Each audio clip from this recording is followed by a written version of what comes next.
Hi, everyone. Welcome to ElCo Chats. My name is Julieta. ElCo Chats is a regular podcast where we feature El Camino College students, graduates, staff, faculty, and managers and talk about all things El Camino. For today's episode, I get to chat with Kenny Simkins, LGBTQIA+ Student Success Center Coordinator here at El Camino College. Welcome, Kenny. Good afternoon, Julieta. Thank you so much for having me today. Thank you for being here. We've been trying to get you on here for a little bit, but we're excited that you're here now. So am I. Thank you again. So let's go ahead and begin. Just tell us about yourself. Well, my name is Kenny Simkins. I am a Los Angeles native, Long Beach specifically. I am a later in life college student. Started my academic journey at 34. Took me about 9 years. I did a certificate, associate degree, bachelor's degree, and I finished with my master's degree, 9-year cycle. So not your traditional college student. Thank you. But you finished. I did finish. And that brought you here. It did bring me here. And so let's talk a little bit about what you do here at El Camino. So what inspired you to become involved in LGBTQIA+ advocacy and support within higher education? Well, as I mentioned previously, a non-traditional later in life college student, I found myself not only knowing how to connect to resources on campus, but also as a gay man, not knowing where I fit in on a college campus. I was 34 years old, so I felt a lot of shame for being an older college student. So my first semester, I enrolled in 12 units. I had not been a student for 16 years, dropped all of my classes except my psychology class, and the rest was history. From there, my psychology professor became my mentor, and my 9-year academic journey began.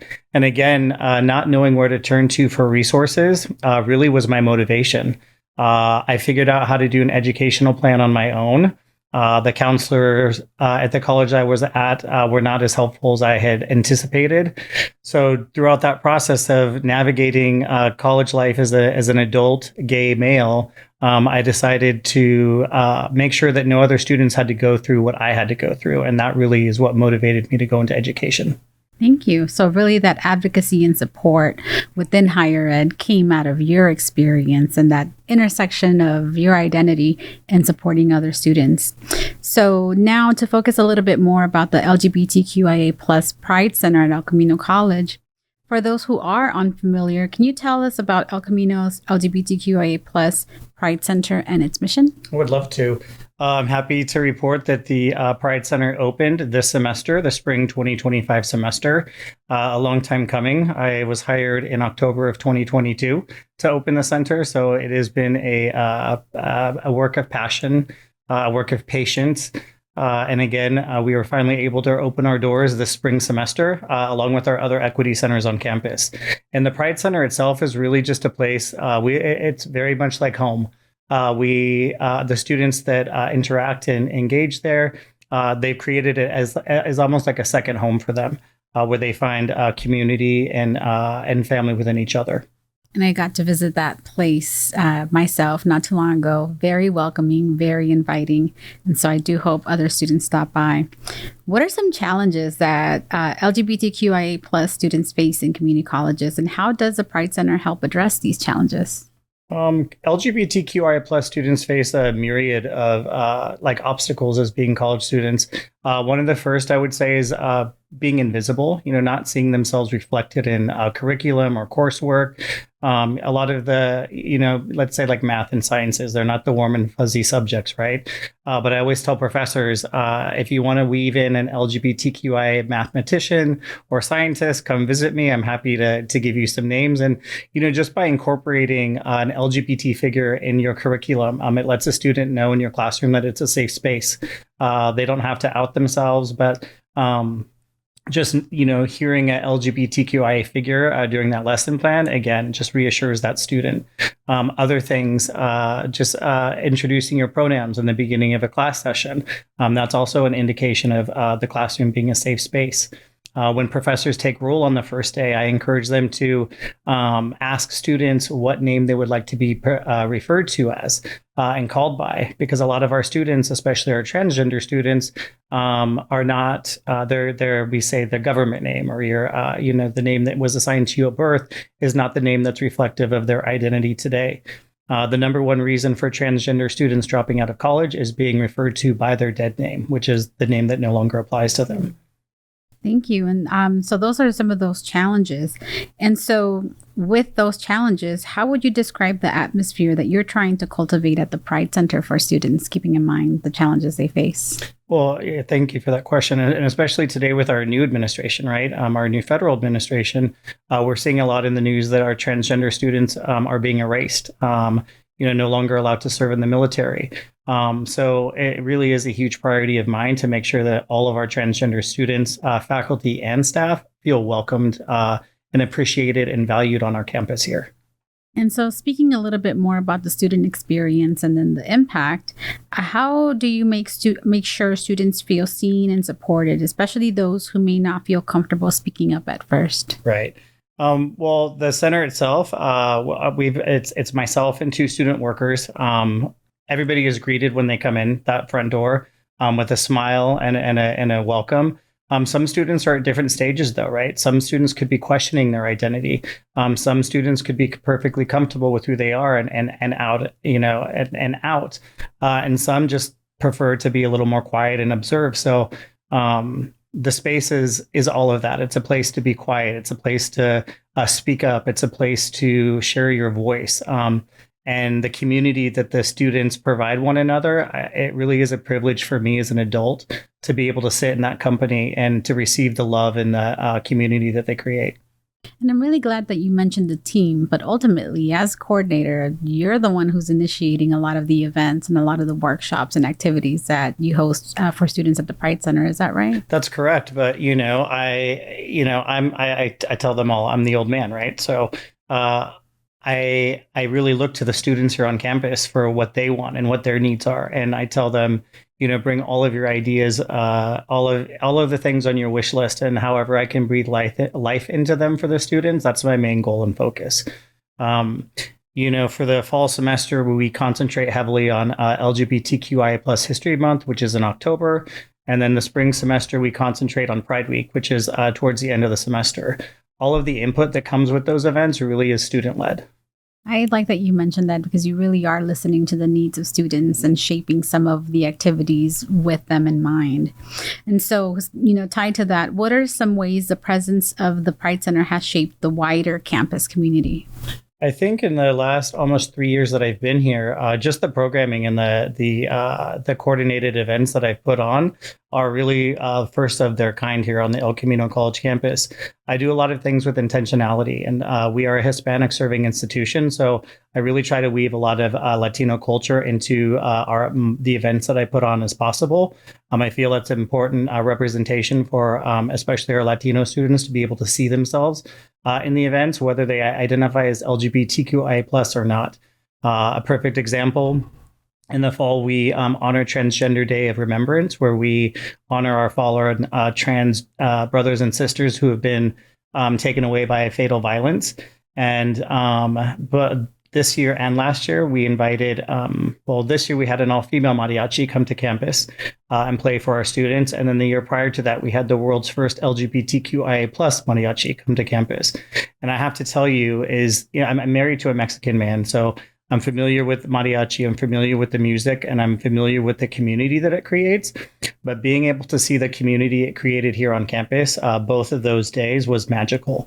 We had facilities workers, just parked in their trucks along campus in rows. We had people hanging from balconies listening to the music. And I have to tell you, that was probably the best part of the event of itself is seeing the community it brought to campus.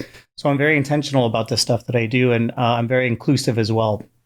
The plus in LGBTQIA plus is meant for everybody. So when I'm coordinating and planning events, I keep that in mind. Thank you for saying that. So I was one of those, I was peeking outside of my window when the mariachi was here. But I think one of my favorite events, and more so because when I ask about, the shaping of the wider campus, there's a certain level of awareness, right? Mm-hmm. And for me, one of the most impactful events that you had was it was a day of remembrance, I believe, and there was a shoe drive, and every pair of shoes represented an individual, right? Correct. And so I think, you're doing an amazing job, and events like that bring, thinking about the students in mind, but then there's these other unintended consequences, which are good consequences to bringing a level of awareness. So thank you for that. And again, that's intentional. And so that exhibit you're talking about, that was Pride Week last week. It was called A Walk in My Shoes. Another thing the Pride Center is big on is collaborating with other departments, other equity centers. So I had the luxury of partnering with the anthropology department. And our ask was 500 pairs of shoes. I think we got 426 pairs. But again, it was a art installation done during Pride Week, but representing all people. And so each of those pairs of shoes represented a life lost to femicide. So whether it was somebody crossing the border, a child that was sold to sex trafficking, a trans woman that was murdered through LGBTQIA plus violence. The goal wasn't to really shed a light on LGBTQIA plus issues, but more so on the femicide issue. And again, being inclusive to all. Thank you. Now, looking forward, what are some future projects or initiatives that you are excited about for the Pride Center?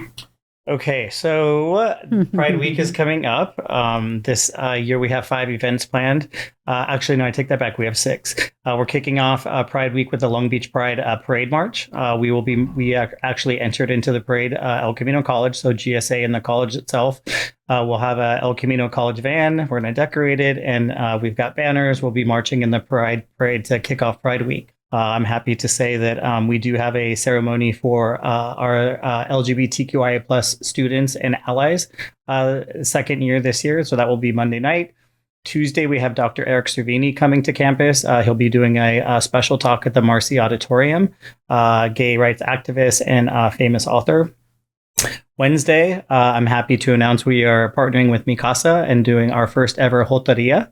And it's just a fun twist on Loteria, reclaiming the name Joto and bringing some positive meaning to it, hosted by a Latina drag queen. Thursday is our Pride Festival, which will take place in the Student Services Plaza. And Friday night, we always end Pride Week with the LGBT prom. And the LGBT prom is really, really important to our students because they get to come as their authentic selves. They get to wear the clothing that they want to wear. They get to bring the date that they want to bring, or not bring a date at all and have the pressure of having to, show up with somebody. What I uncovered my first year here is that, and this was so we did the prom in 2023, the majority of the students were COVID students in high school, so they didn't even have a real prom. And so it was even that much more magical and special for them to attend because they, 1, didn't get a high school prom because of COVID, and 2, probably couldn't have gone to the prom with the person or as they wanted to be presented as themselves. So it is really a magical way to place a bow on top of Pride Week and end it with the prom. Staying busy. Yes, always. What gives you hope when you think about the next generation of students coming through our doors? Well, I constantly remind them that they'll be taking care of me in the future, right? And I think there's such a huge difference from when I was a young person and the young people today. One example I'll give you is I also teach dual enrollments. And so I go into the high schools, and immediately when I'm in those high school settings, I can usually identify who the LGBTQIA plus students are. And so I'm kind of, more protective of them. And what I've realized in teaching is that those kids don't need the protection that I needed back in the day because they're already supported and protected by their classmates.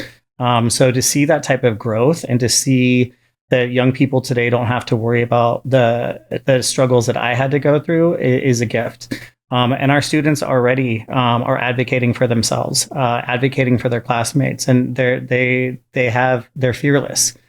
So they're an inspiration to me every day to step up my game and to be a better advocate and to be a better ally as well. Thank you. And now, finally, what advice would you give to someone who is considering attending El Camino College?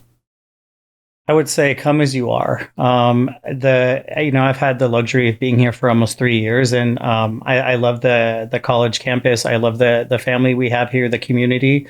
There's a space for you. There's a place for you on this campus, whether it's in academics, in our equity centers, in our clubs. Just come as you are, and we have a space for you. Thank you. Beautiful shirt. Thank you very Representing. much. Thank you so much for coming in and for talking to us about the LGBTQIA plus student success, Pride Center here at El Camino College, and all of the amazing work that you do to support our students. Thank you so much for having me. Thank you.